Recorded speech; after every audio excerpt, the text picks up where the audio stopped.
వెన్నెల వెన్నెల పద్యాలు వెన్నెల పద్యాలు. మీకు ఇదివరకు నేను కల్పచేయం చెప్పాను, కల్పచేయం చెప్పాను ఇదివరకు.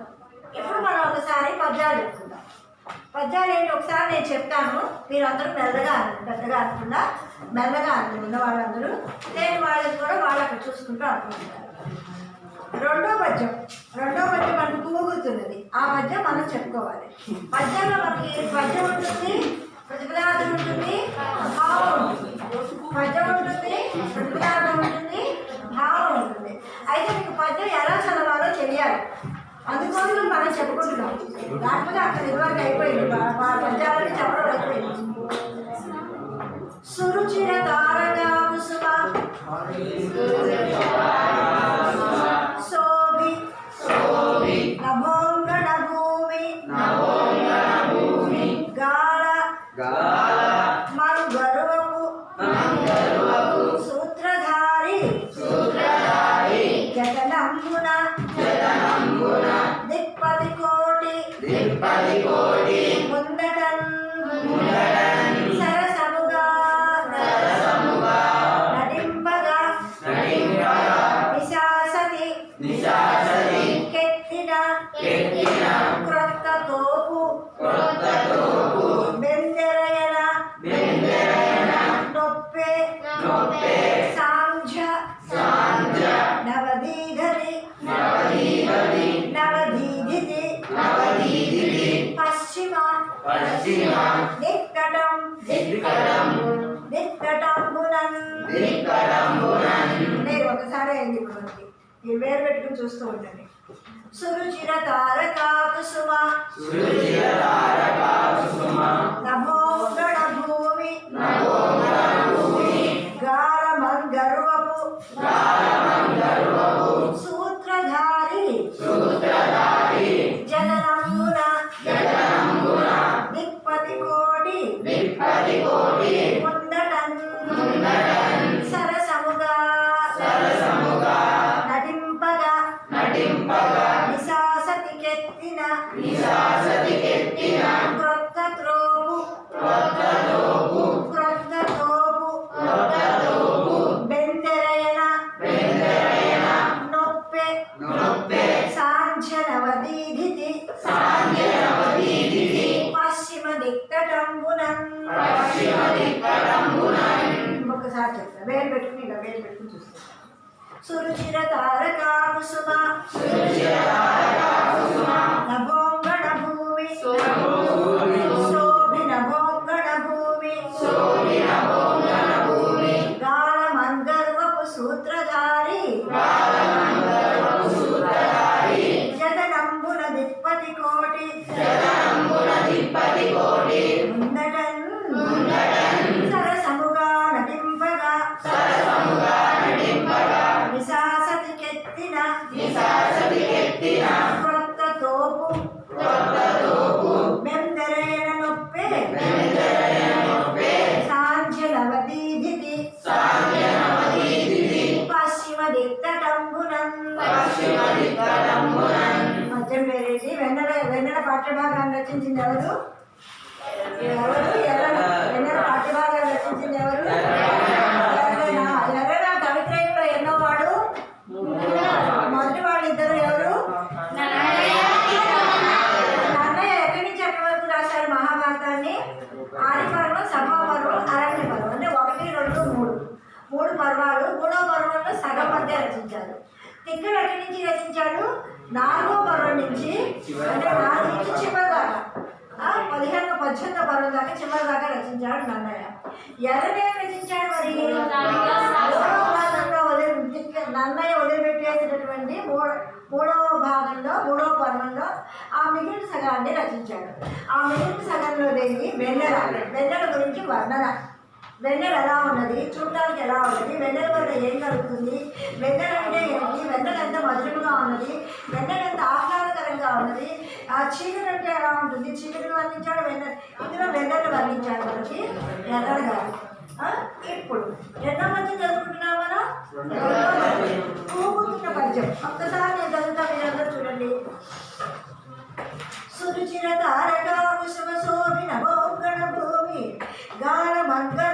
సూత్రధారి జతనంబున ఇప్పటి కోటి ముందటన్ సరసముగా నటింపగా నిశాసతికెత్తిన క్రొత్త తోపు వెత్తరేను నొప్పి సాంచనవదీదికి పశ్చిమ దిక్కటంబునన్. అవునా? దీని యొక్క భావం ఎలా ఉంటుందో ఒకసారి పక్క పేజీలో భావం ఉంది చూడండి.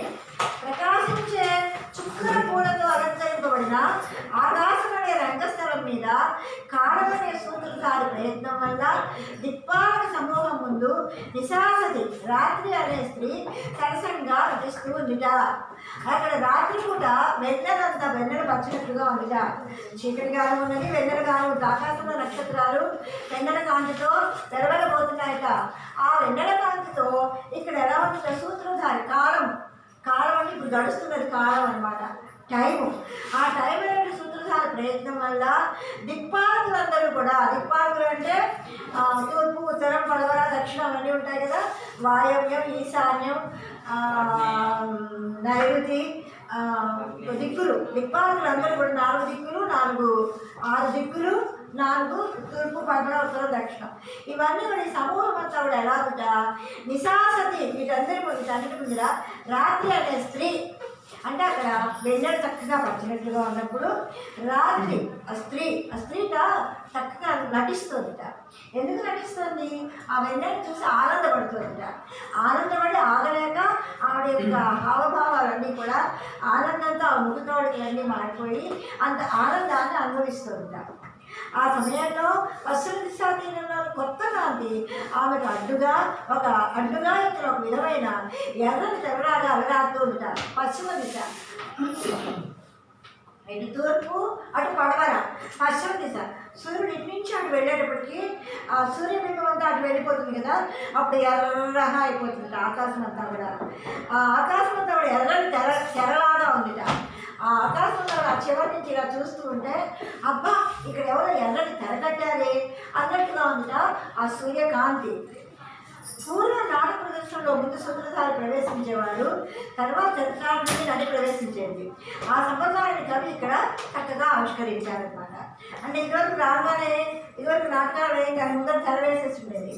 తెరవేసేసాయి కానీ ఇక్కడికి ఒకళ్ళు వచ్చి ఇప్పుడు నాటకం జరగబోతుంది, ఈ నాటకంలో నటీనటులు వీళ్ళు, పాత్రధారులు, రచయిత, రచన, మాటలు అని చెప్పి సినిమాలో మనకు ఎలాగైతే పడుతూ ఉంటాయో ఈ నాటకంలో కూడా అలా చదివేవారు.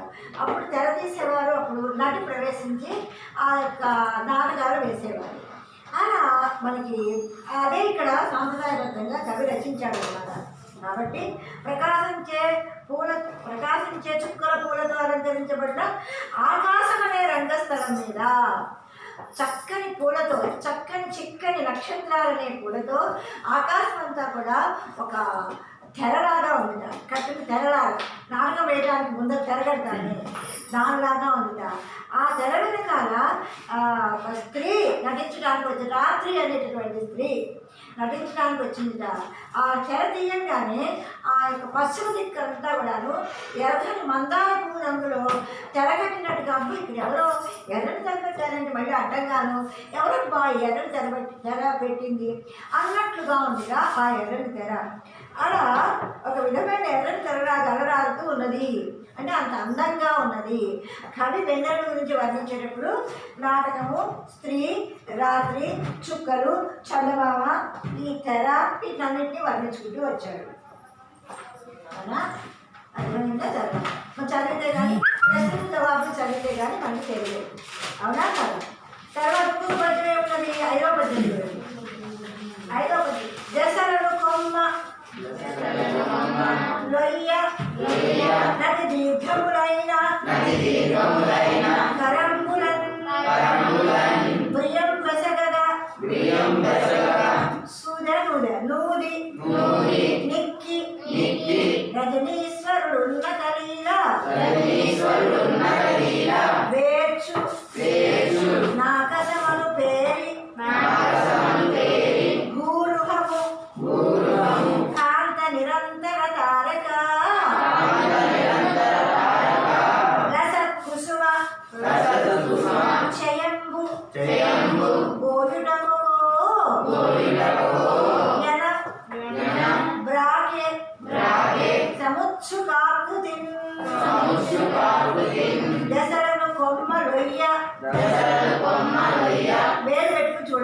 మీకు చదవడం మొత్తం వేస్ట్.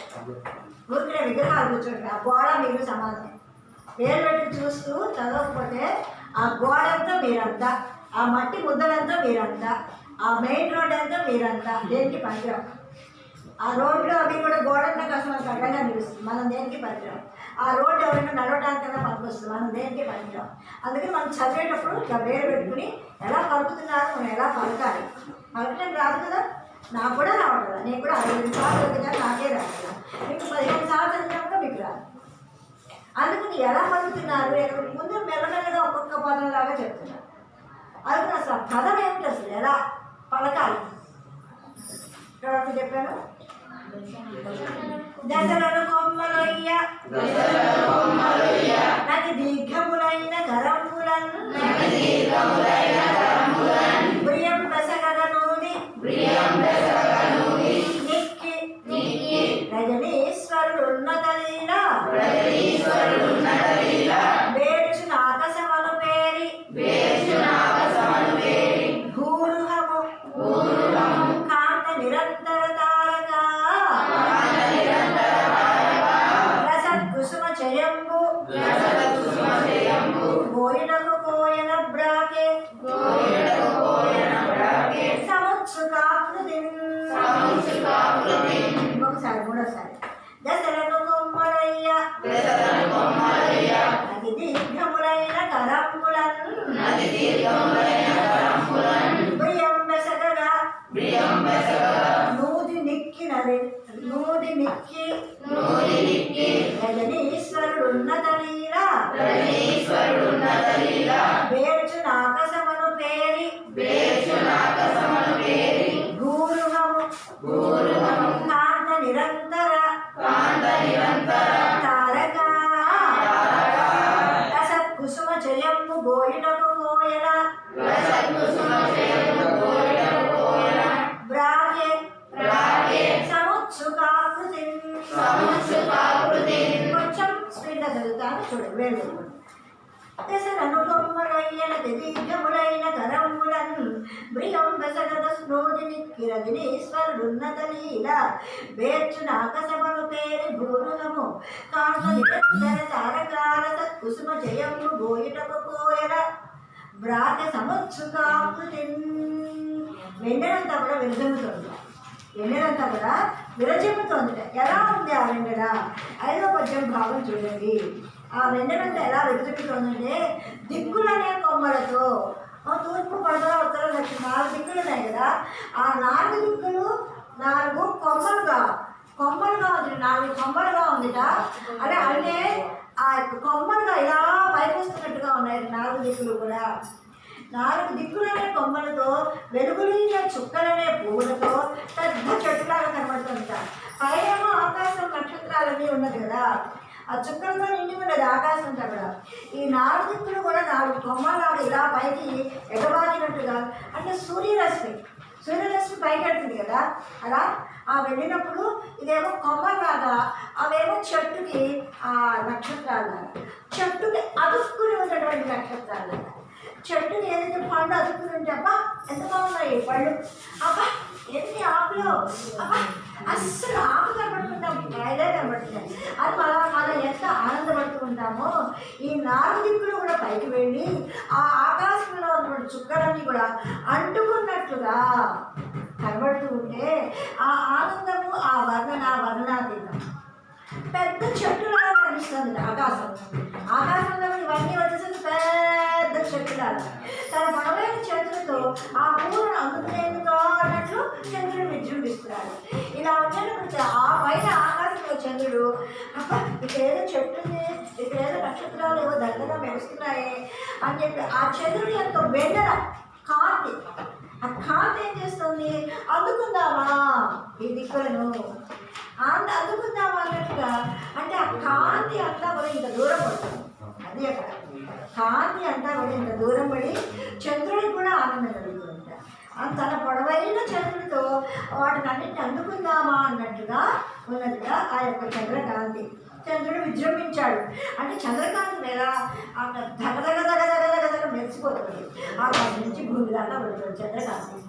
మనకు కూడా వెన్నెల పౌర్ణమి వెన్నెల ఎంత బాగుంటుందో తెలుస్తుందో మీకు అందరూ చూసారా. మొన్ననే పౌర్ణమి 31 తారీఖు. అంత వెన్నెల. ఈ లైట్లు తీసేసాం అనుకోండి, వెన్నెలంతా గాఢంగా చూసాం అనుకోండి, వెన్నెల విప్పారి ఉంటుంది, పిండాలు పోసినట్లుగా ఉంటుంది, తెల్లని గుడ్డ కప్పినట్లుగా ఉంటుంది.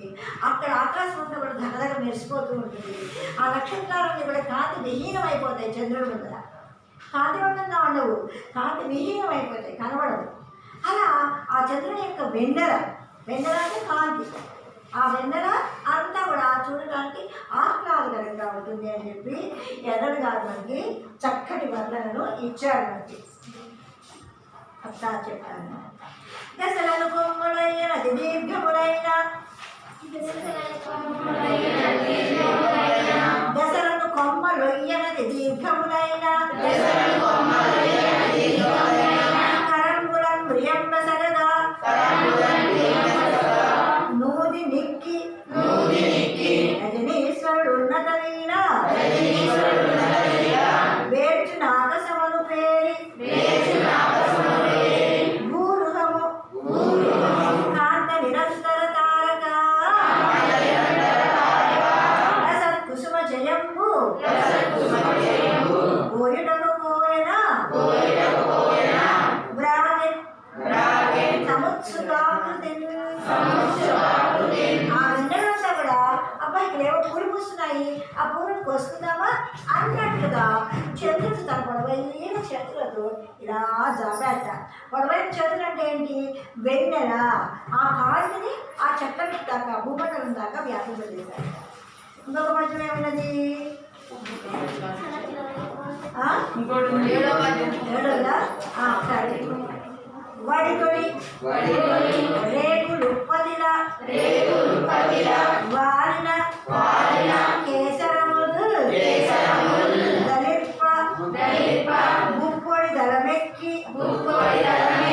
తేనియలు పొంగి తరంగులుగా జడంగి పైబడు నెలదేటి దాటులకు బంధువులై నవ సౌరభంబు నుగ్గడుముగా నుల్లసిల్లే ఘన కైరవ షండము నిండు వెన్నెలను వడిగని రేకులుప్పతిలా వాలిన కేసరములు దళిప్ప ముప్పొడి దళమెక్కి తేనియలు పొంగి తరంగులుగా జడంగి పైబడు నెలదేటి దాటులకు బంధువులై నవ సౌరభంబు నుగ్గడుముగా నుల్లసిల్లే ఘన కైరవ షండము నిండు వెన్నెలను. కొంచెం స్పీడ్గా చదువుతాం, మీరు వినండి. పడికొని రేకులు పతిన వాదిన కేసరములు దళిప్ప ముప్పొడి దళమెక్కి తేనియలు పొంగి తలంగలుగా జలంగి పైబడు నెలదేటి దాటులకు బంధువులై నవ సౌరభంబు రుగ్గడుగా నుల్లసిల్లే ఘన కైరవ షండము నిండు వెన్నెలను. ఈ యొక్క వెన్నెలని ఎలా వర్ణిస్తున్నాడు? ఏడో భావం చూడండి. ఆ రెండు వెన్నెలలో కలువపూల సమూహపు రేగులు వేగంగా విచ్చుకుంటున్నాయిట. ఆ వెన్నెలను చూడంగానే కలువలన్నీ కూడా ఆనందంతో ఇలా ముడుచుకున్నటువంటి మొగ్గలన్నీ కూడా ఆ యొక్క చంద్రుడి కాంతికి పువ్వులన్నీ చక్కగా వికసించుకుంటున్నాయట ఆనందంతో. తొందరగా అంటే వెన్నెల చల్లగా తగులుతోంది ఒంటి మీద కంటే పువ్వు మీద ఇక్కడ మనకి కాదు, పువ్వుల మీదకి ఆ యొక్క వెన్నెల యొక్క కాంతి, చల్లని కాంతి ఆ పువ్వుల మీద ప్రసరించేటప్పటికీ ఆ వెన్నెల యొక్క కాంతి మొక్కగా ఉన్నటువంటి ఆ పువ్వులన్నీ కూడా ఆనందంతో తొందరగా అబ్బా ఎంత బాగుంది, అబ్బా ఎంత బాగుంది, ఆహా ఎంత బాగుంది, ఓ ఎంత ఆనందంగా ఉందని ఆ మొగ్గలన్నీ కూడా తొందరగా విచ్చుకుంటున్నాయట. వాడిపోయిన కేసరాలు చిగురించాయి. ఆ వాడిపోయిన కొన్ని కేసరాలు ఉంటాయి, వాడిపోయినటువంటి కేసరాలు వాడిపోయిన కేసరాలు చిగురించాయట. కేసరాలన్నీ లోపల ఉంటాయట. కేసరాలన్నీ కూడా కొంచెం చిగురించాయట, అంటే ఆనందంతో చిగురించాయట. అవి కూడా చిగురించాయి. పుప్పొడిపై తేనెలు పొంగి తరంగాలుగా విజృంభిస్తున్నాయి. ఆ పుప్పొడిపై తేనెలు, ఆ యొక్క పువ్వులో ఉన్నటువంటి తేనె లోపల పువ్వు మీద ఉంటుంది కదా, దాంట్లో ఉన్న తేనె అంతా కూడా ఆ చంద్రుడి యొక్క వెన్నెల కాంతికి ఆనందంతో పొంగిపోతుంది కదా తేనె అంతా కూడా ఆ పువ్వులో నుంచి. తమ పైకి వస్తున్న తుమ్మెల బృందానికి పండుగ చేశాయి. ఈ తేనెను గ్రోలడం అంటే తేనెను త్రాగడం. ఈ తేనెను త్రాగడానికి తుమ్మెలను జూమ్కారం చేసుకుంటూ జుమ్ జుమ్ జుమ్ జుమ్ జుమ్ జుమ్ అనే నాదంతో ఆ పువ్వు మీదకి వచ్చి ఆ తేనె అంతటా కూడా తాగడానికి వస్తుంటే ఈ పువ్వు ఆనందంతో ఆ పువ్వులో ఉన్నటువంటి తేనంతా కూడా అలా అలా అలా అలా పొంగి కిందకి ప్రవహిస్తుంట. ఎందుకు? ఆనందంతో. ఎందుకు ఆనందము? చంద్రుడి యొక్క వెన్నెల పడటం వల్ల ఆ వెన్నెల కాంతికి ఇవన్నీ కూడా వికసిస్తున్నాయి, ఆనందపడుతున్నాయి, ఆనంద భాష్పాలు రాలుస్తున్నాయి, తనలో ఉన్నటువంటి కేసరాలు విచ్చుకుంటున్నాయి. ఆ పుప్పుడు అంతా కూడా తేనంతా కూడా పొంగి కిందకి అంతా అంటే అంత మనం కూడా చూడండి, ఏదైనా మనకు ఆనందం కలిగిందనుకోండి, నవ్వి నవ్వి నవ్వి నవ్వి నవ్వి నవ్వి నవ్వి నవ్వి పొట్ట చక్కడైపోయి నవ్వించగలరా నాకు బాగా నవ్వు వస్తుంది, పొట్టలో ఎప్పుడు చేస్తుంది, నేను అవ్వడానికి పోతున్నా అంటూ ఉంటాం మనం కూడా కదా. అందుకని అలా ఆనందంతో ఇవన్నీ కూడా అంత ఇదిగా ఆనందపడుతున్నాయి అని చెప్తున్నారు మనకి. అందులోని ఎదుగుతాను ఆ తొమ్మిది బృందాలన్నీ కూడా తొమ్మిదిలన్నీ కూడా వచ్చి బాగుందో ఈ తేనెని రొట్టెలు వేసుకుంటూ ఆ తుమ్మెదలన్నీ కూడా తేనెలు త్రాగుతున్నాయట. ఆ నిండు వెన్నెలలో కొత్త పరిమళాలతో పరిసరాలను కనుమలు సంతోషభరితం చేశాయి. ఆ నిండు వెన్నెల పున్నమి నాటి వెన్నెల, నిండు వెన్నెల పున్నమి నాడు పాటిమి, విరియ, తదియ, చవితి, పంచమి, షష్ఠి, సప్తమి, అష్టమి, నవమి, దశమి, ఏకాదశి, ద్వాదశి, త్రయోదశి, చతుర్దశి, పౌర్ణమి లేక అమావాస్య. 15 రోజులు పౌర్ణమి. ఆ 15 రోజులు అవగానే మళ్ళీ చీకటి. 15 రోజులు పౌర్ణమికి ఏమో వెన్నెల ఉంటుంది, అమావాస్యకి ఏమో చీకటి ఉంటుంది. నిన్న కాదు మొన్ననే మనకి పౌర్ణమి అయింది, పండు వెన్నెల అయిపోయింది. ఇక్కడి నుంచి కూడా క్షీణించే చంద్రుడు అంటారు. ఇక్కడి నుంచి కూడా చంద్రుడు కొంచెం తగ్గిపోతూ అమావాస్య వచ్చిన 15 రోజులు అయ్యేటప్పటికి ఆ చంద్రబింబం కాస్త శూన్యబింబం అయిపోతుంది, నల్లగా కనబడదు మనకి. అది అమావాస్య. అమావాస్య అయిపోయిన తర్వాత మళ్ళీ పాఠమి, విద్య, తదియ, చవితి, పంచమి, షష్ఠి అలా ఒక్కొక్కటి వెళుతూ 15 రోజులు అయ్యేటప్పటికి చతుర్దశి, పౌర్ణమి. ఆ పౌర్ణమి వచ్చినప్పుడు పూర్ణచంద్రుడు వెన్నెల వెలుగుగా ఉంటుంది. అమావాస్య వచ్చినప్పుడు చీకటిలాగా ఉంటుంది. ఇవి తిథులు అంటారు. పాఠమి, విద్య, తదియ, చవితి 15 తిథులు. వృద్ధి చెందే చంద్రుడు, క్షీణించే చంద్రుడు. వృద్ధి చెందడం అంటేనేమో కొంచెం అయిపోయి 15 రోజులు వచ్చేటప్పటికి పూర్ణచంద్రుడు వస్తారు. క్షీణచంద్రుడు అంటేనేమో కొంచెం తగ్గి చీకటి అయిపోతుంది, అమావాస్య వస్తుంది. అదనమాట. అలా ఈ నిండు వెన్నెలలో అలా బాగున్నాయి కొత్త పరిమళాలతో. ఆ నిండు వెన్నెలలో కమ్మటి వాసన. పారిజాత చెట్టు చూసారు ఎప్పుడైనా? పారిజాత చెట్టు. ఆ పారిజాత చెట్టు నుంచి మనం రాత్రిపూట అలా వెళ్తూ ఉంటే మన ముగ్గురికి ఆ వాసన అంతా కూడా అబ్బా మనం పీల్చుకున్నానే మన ముగ్గులో పడిపోతుంది ఆ వాసన.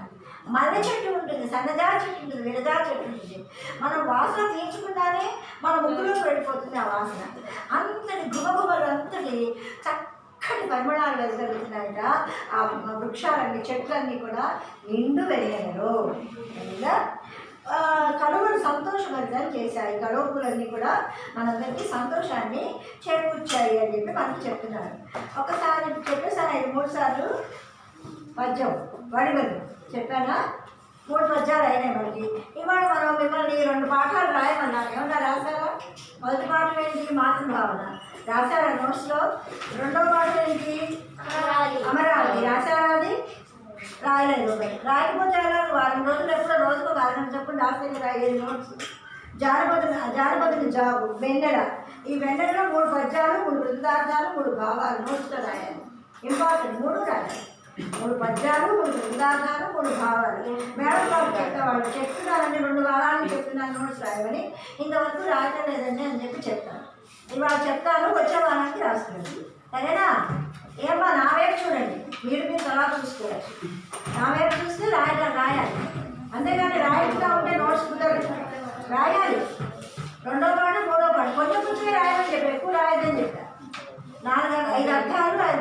సంవత్సరాలు 5 సమాసాలు 5 ప్రకృతి వికృతులు 5 రాయమని చెప్పారు గ్రామర్ పాయింట్స్.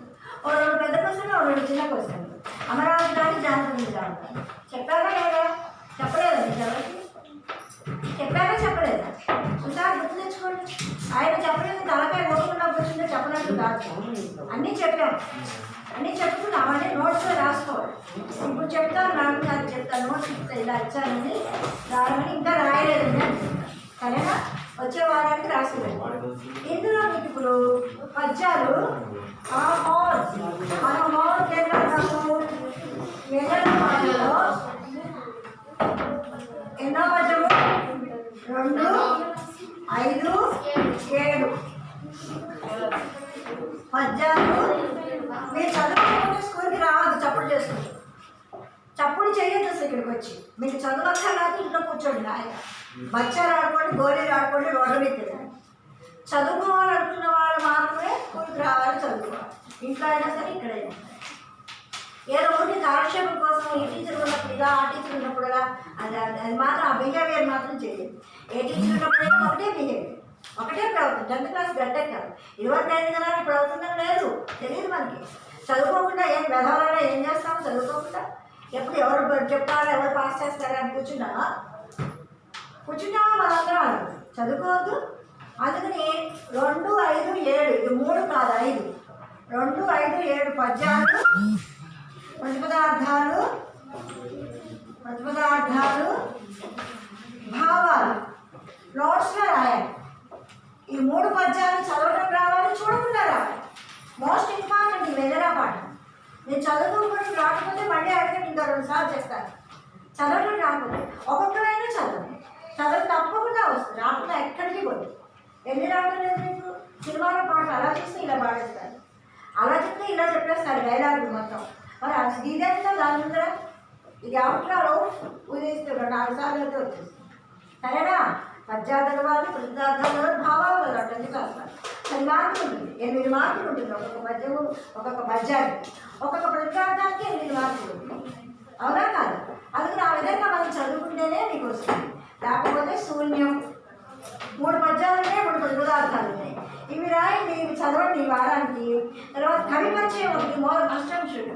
కవి పరిచయం అన్నింటిలో కూడా కవి పరిచయం తప్పనిసరిగా ఉండాలి. కవి పరిచయం ఇప్పుడేంటి పద్యం ఒక్కొక్కసారి చెప్పాలా? ఒకసారి చెప్పాలా? చాలా చదువుకోగలుగుతారా? ఒక్కసారి అందరూ కూడా 3 పద్యాలు చదవండి. ఇంకా 2-3 నిమిషాలు టైం ఉంది. 12:30 అవగానే ఆఫ్ చేసేద్దాం. 12:30 అవగానే మన టైం క్లోజ్ చేసుకున్నాము. ఒకసారి చదువుకోండి, ఒకసారి చదివి అది ఆఫ్ చేసుకోండి. పద్యం చూడండి ఒకసారి, చదవటం వస్తుందా రాదా మీకు?